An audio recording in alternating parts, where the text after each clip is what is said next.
Assalamualaikum warahmatullahi wabarakatuh. Apa kabar anak-anakku yang ada di rumah? Semoga kita semua dalam keadaan sehat walafiat ya. Perkenalkan, saya Ustazah Diana.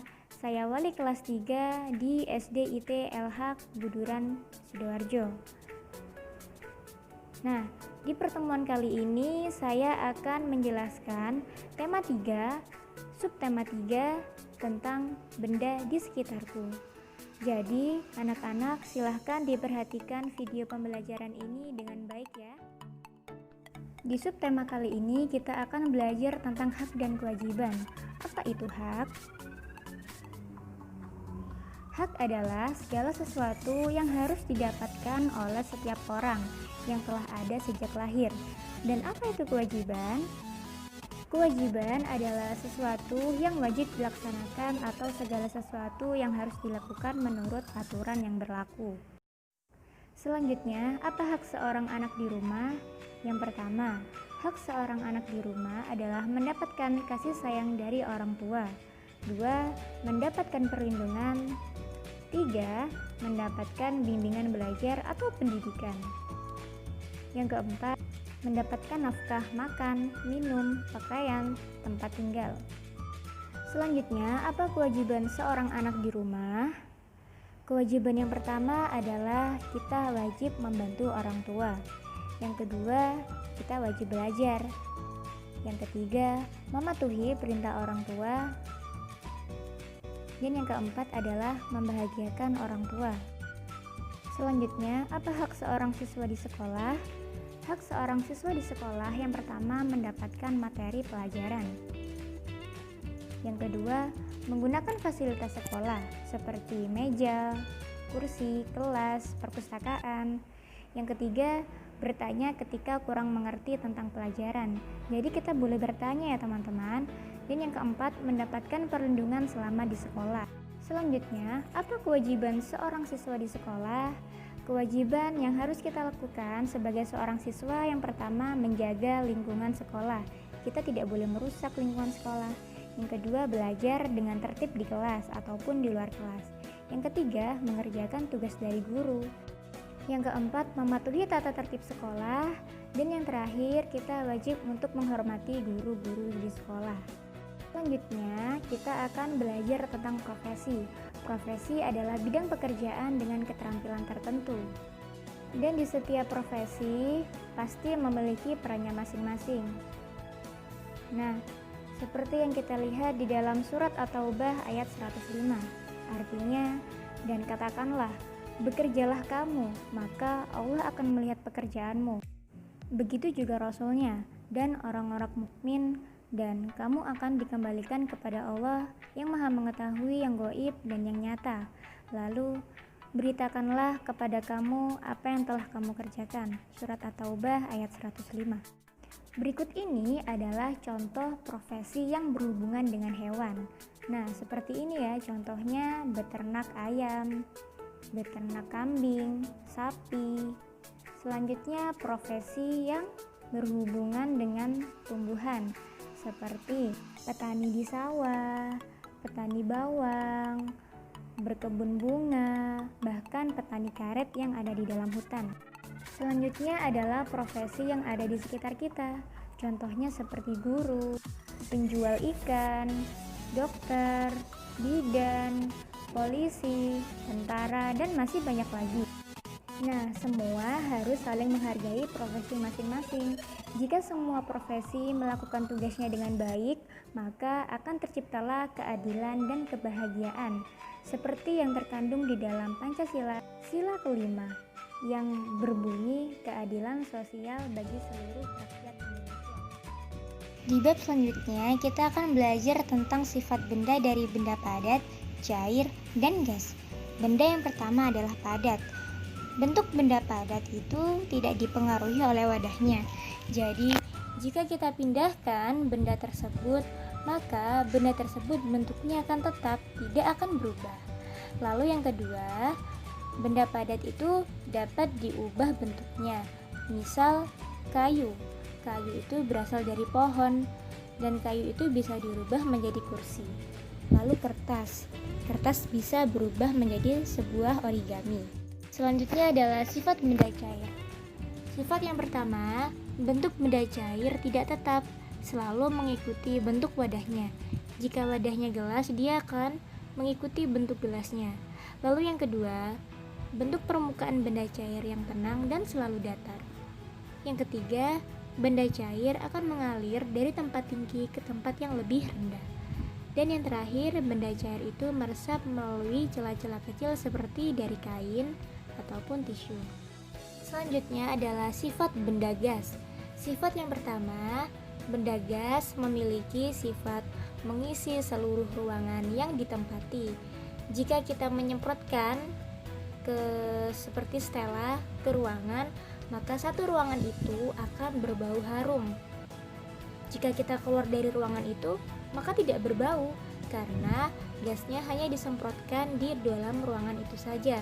Seperti contoh balon yang ada di layar ya teman-teman. Contoh yang kedua adalah benda gas menekan ke segala arah. Contoh, kita memiliki balon udara. Nah, jika balon itu kita tiup, maka isinya adalah gas dan balon itu akan semakin lama semakin membesar. Nah, pada subtema kali ini Ustazah akan menjelaskan tentang perubahan wujud benda. Pada pembelajaran pekan lalu, kita sudah belajar tentang wujud benda itu ada 3, ada padat, cair, dan gas. Nah, silakan kalian perhatikan tabel yang ada di layar.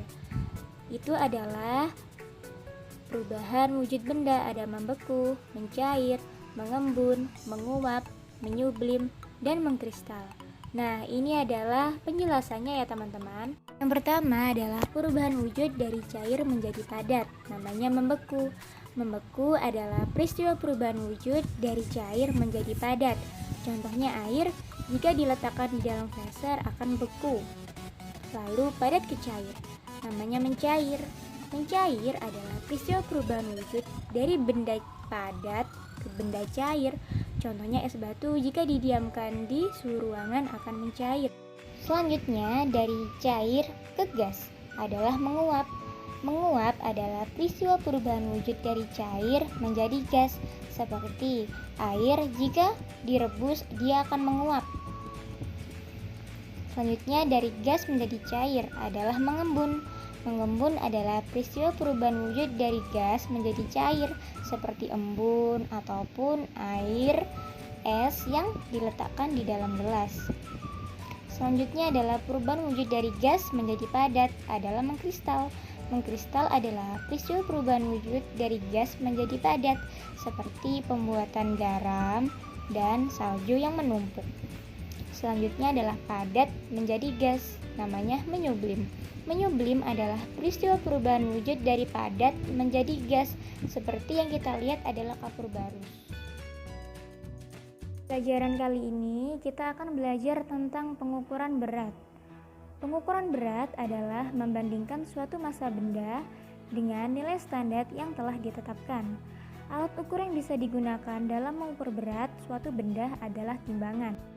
Penggunaan timbangan atau neraca disesuaikan menurut besar kecilnya benda yang ditimbang ya. Nah, bentuk dan kegunaan neraca atau timbangan di antaranya adalah timbangan badan. Timbangan badan yaitu timbangan yang digunakan untuk mengukur berat badan. Contoh timbangan ini adalah timbangan untuk mengukur berat badan anak-anak dan mengukur berat badan dewasa. Timbangan beras atau duduk. Timbangan beras atau timbangan duduk digunakan untuk menimbang berat beras atau barang dalam karung dan peti. Karena kapasitasnya yang mencapai 500 kg, namun ada juga yang kapasitasnya maksimal 50 kg. Selanjutnya adalah timbangan kue. Timbangan kue merupakan alat dapur yang digunakan untuk menakar bahan makanan dan kue. Bisa juga untuk menakar atau menimbang buah-buahan. Selanjutnya adalah timbangan gantung atau timbangan bayi. Timbangan gantung atau timbangan bayi digunakan untuk menimbang berat badan bayi. Alat ini sering dijumpai di posyandu, namun juga bisa dijumpai di pasar. Namun pada saat ini, untuk menimbang bayi sudah jarang yang memakai timbangan gantung, karena para dokter akan menggunakan timbangan seperti itu. Selanjutnya adalah timbangan warung. Nah, kalian pasti tidak asing dengan timbangan ini. Timbangan warung ini dilengkapi dengan anak batu yang terdiri atas berbagai ukuran, yaitu 50 gram atau setengah ons, 100 gram atau 1 ons, 200 gram 2 ons, 500 gram setengah kilo, 1000 gram 1 kilo. Timbangan warung memiliki kapasitas muatan mencapai 10 kilo saja. Selanjutnya adalah neraca. Nah, neraca ini banyak terlihat di toko-toko emas karena digunakan untuk mengukur massa emas. Pada neraca analitis 2 lengan, terdapat 2 lengan dengan wadah kecil dari logam untuk menimbang. Lengan 1 digunakan untuk meletakkan benda atau logam yang akan ditimbang, lengan 2 untuk meletakkan bobot timbangan. Selanjutnya, satuan massa yang sering digunakan di Indonesia yaitu ton, kuintal, kilogram, hektogram, dekagram, gram, desigram, sentigram, dan miligram. Nah, satuan berat tersebut dapat menggunakan tanggal konversi satuan berikut. Nah, perhatikan tabel yang ada di layar. Seperti di pembelajaran pekan lalu, kita sudah belajar anak tangga. Kalau pembelajaran pekan lalu kita belajar jarak dengan satuan kilometer, sekarang kita belajar tentang satuan berat atau gram. Nah, untuk lebih jelasnya lagi mengenai pengukuran berat, teman-teman bisa menyimak soal berikut ya. 5 kg berapa gram? Jadi yang kita lihat adalah dari kilo ke gramnya. Kita lihat anak tangga. Kita turun berapa teman-teman? Dari hektogram, dak menuju gram. Berarti kita turun 3 tangga. Jadi kita bisa menulis 5 dikali 10-nya sebanyak 3 karena kita turun 3 tangga. Maka 5 kali 1000 sama dengan 5000 gram.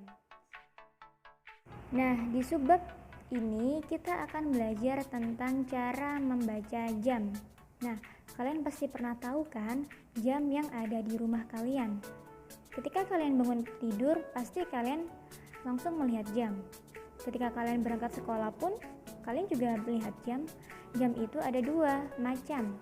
Jam digital seperti yang ada di layar dan analog. Jam digital itu bentuknya yang sebelah kiri itu jamnya dan yang sebelah kanannya itu adalah menitnya. Selanjutnya ini adalah contoh jam analog. Nah, jam analog ini jam yang biasa kita lihat ya, yang ada di rumah maupun di kelas. Pada jam analog itu ada 3 jarum. Jarum yang kecil itu yang pendek, itu namanya jarum jam. Yang panjang adalah jarum menit, dan yang jarum tipis itu adalah detik. Jadi kalian yang perlu diingat, jarum pendek sebagai penunjuk jam, lalu jarum panjang sebagai penunjuk menit, dan jarum halus sebagai penunjuk detik. Nah, sekarang kita akan belajar menghitung kelipatan 5 untuk mengetahui menit. Jadi setiap angka pada jam itu adalah ditambahkan 5. Nah, jadi seperti yang ada di contoh di layar ya teman-teman. Selanjutnya, Ustazah akan memberikan contoh. Jika jarum pendeknya di angka 10 dan jarum panjangnya di 12, maka yang pertama kali kita tulis adalah di angka jarum pendeknya. Jarum pendeknya di angka 10, berarti kita tulis 10 titik. Nah, jarum panjangnya kita lihat. Jika di angka 12 berarti menunjukkan menit 00. Nah, ada soal lagi nih. Perhatikan jarum pendeknya ada di antara 2 dan 3. Maka yang perlu kita tulis yang pertama adalah angka yang terlebih dahulu atau yang sebelumnya. Jadi angka sebelumnya adalah angka 2. Jadi kita tulis 02 titik. Lalu kita perhatikan dan kita lihat garis yang panjang ada di angka 6. Maka kita harus menghitung menit dengan cara seperti itu, seperti yang ada di layar. Jadi kita tambahkan 5, tambah lagi 5 jadi 10, tambah 5 15. Nah, sampai di lurusnya jarum yang panjang. Nah, jadi hasilnya 02.30. Soal yang terakhir.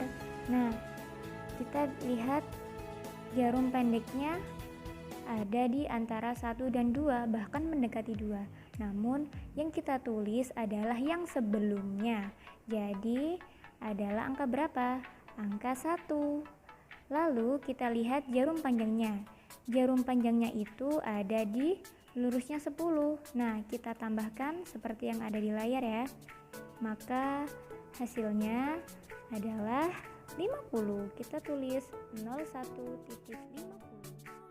Di bab selanjutnya, kita akan belajar tentang karya seni dekoratif. Unsur karya seni dekoratif itu yang pertama adalah garis, bentuk, lalu warna. Bab yang pertama adalah unsur garis. Ada garis mendatar, tegak, miring, lengkung, bersilang, sejajar, zigzag, spiral, dan gelombang. Nah, di subtema ini kita masih akan belajar unsur garis saja ya teman-teman. Di materi bab ini kita akan belajar gerak manipulatif menendang bola. Cara menendang bola. Jadi ada kaki bagian dalam, kaki bagian luar, dan punggung kaki. Cara menendang bola menggunakan kaki bagian dalam. Nah, seperti itu ya teman-teman contohnya. Lalu menendang bola menggunakan kaki bagian luar. Nah, seperti itu contohnya. Yap. Selanjutnya, menendang bola menggunakan punggung kaki. Nah, seperti yang ada di contoh. Selanjutnya, latihan menendang ke gawang. Kita ancang-ancang lalu kita tempakkan. Bisa menggunakan kaki bagian luar, dalam ataupun punggung. Selanjutnya, latihan menendang secara berpasangan. Kalian bisa mencobanya di rumah, berpasangan dengan adik,